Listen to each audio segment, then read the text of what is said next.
Giddalur YCP incharge నాగార్జునుడిగా ప్రస్తుతానికి అందుబాటులో ఉన్నారు. సార్ చెప్పండి, ప్రధానంగా ఇక్కడ మీ అపోజిషన్ లీడర్ అయినటువంటి అశోక్ గారు మిమ్మల్ని నాన్ లోకల్ అని ఇటు విమర్శిస్తున్నారు కదా, ఏం చెప్తారేంటి? గిద్దలూరు నియోజకవర్గ ప్రజలకు సేవ చేసుకునే సువర్ణ అవకాశం ముఖ్యమంత్రి గారు నాకు ఇచ్చిన మొదట్లోనే చెప్పి ఉన్నాను. ఈ పశ్చిమ ప్రకాశం ఏదైతే ఉందో ఈ పశ్చిమ ప్రకాశం 3 సమితిలు గిద్దలూరు, మార్కాపురం, ఎర్రగొండపాలెం, ఈ 3 సమితిలు కర్నూలు నుంచి వచ్చిన భాగం. అంటే ఇదంతా ఒకటే ప్రాంతం. ఈ ప్రాంతంలో కర్నూలు నుంచి వచ్చిన భాగం ఏదైతే ఉందో ఈ భాగంతో 50 సంవత్సరాల ముందు 1970లో ప్రకాశం జిల్లాగా ఏర్పడింది. అందరము ఒకటే నీరు, ఒకటే పొలాలు, ఒకటే కష్టాలు, ఒకటే ఇబ్బందులు. అట్టడుగు ఏదైతే పశ్చిమ భాగంలో ఉన్నామో మనందరికీ కలిసే వెలుగొండ కొండంత అండగా భావించి ప్రతి ఒక్కరం ఒకటే ప్రాంతంలో నివసిస్తూ ఉన్నాం. ఈ లోకల్ నాన్ లోకల్ ఫీలింగ్ ఏదైతే ఆయన తీసుకొస్తున్నారో నేను 100కు 100% ఖచ్చితంగా చెప్పగలను. 360 రోజులు ప్రజలకు అందుబాటులో ఉండే వ్యక్తిని నేను. నాతో పాటు ఆయన 360 రోజులు 24 గంటలు అందుబాటులో ఉంటాడా లేదో ఒకసారి కనుక్కోండి. రెండవది, 50 సంవత్సరాల నుంచి ఏ విధంగా పార్టీ మారకుండా మా కుటుంబం నడుస్తూ ఉంది. గెలిచిన తర్వాత ఒక పార్టీ, గెలవక ముందు ఒక పార్టీ, ఇటువంటి ఆలోచన లేవు. ముఖ్య నాయకులు, కార్యకర్తలందరూ ఒక్కసారి ఆలోచన చేయాలి. 2014లో ముఖ్యమంత్రి వైఎస్ జగన్మోహన్ రెడ్డి గారు అవకాశం ఇస్తే గెలిచిన వ్యక్తి. 14 తర్వాత ఎలక్షన్ల తర్వాత ఏకంగా పార్టీకే మోసం చేసిపోయిన వ్యక్తి అతను. దాదాపు 1972 నుంచి మా నాన్నగారు కేపీ కొండారెడ్డి గారు రాజకీయాల్లో ఉన్నారు. 3 సార్లు సమితి ప్రెసిడెంట్, 4 సార్లు శాసనసభ్యులుగా ఉన్నారు.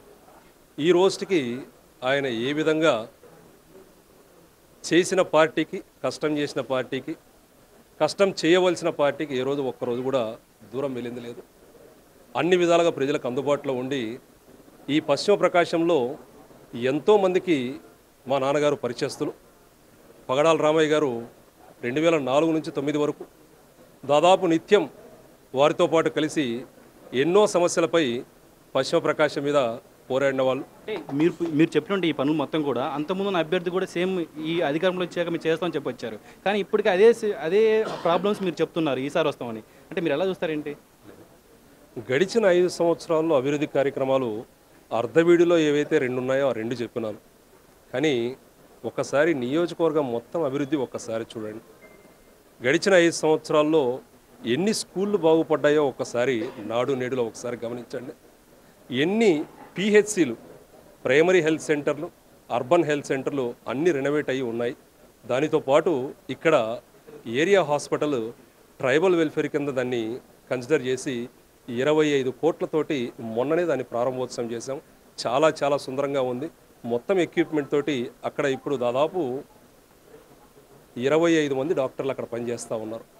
నేను అదే అంటా ఉన్నాను, ఈ 5 సంవత్సరాల్లో జరిగిన అభివృద్ధి ఏదైతే ఉందో అట్టడుగు అంటే ఆఖరికి పంచాయతీ లెవెల్లో ఎన్నో సచివాలయాలు, ఎన్నో రోడ్లు, ఎన్నో కాలువలు, అన్ని విధాలుగా ఈ 5 సంవత్సరాల్లో గిద్దలూరు నియోజకవర్గంలో జరిగిన అభివృద్ధి ఏదైతే ఉందో మీరు ఒక 20 సంవత్సరాలు 30 సంవత్సరాలు వెనక్కిపోయి ప్రతి 5 సంవత్సరాలతోటి మీరు పోల్చి చూడండి. 100కు 100% చెప్పగలను. ముఖ్యమంత్రి గారు 175 నియోజకవర్గాలని సమాన అభివృద్ధితో ముందుకు తీసుకువెళ్తూ ఉన్నారు. గిద్దలూరు పెద్ద నగర పంచాయతీ, దానితో పాటు ఇక్కడ అన్ని పెద్ద పంచాయతీలు ఉన్నాయి.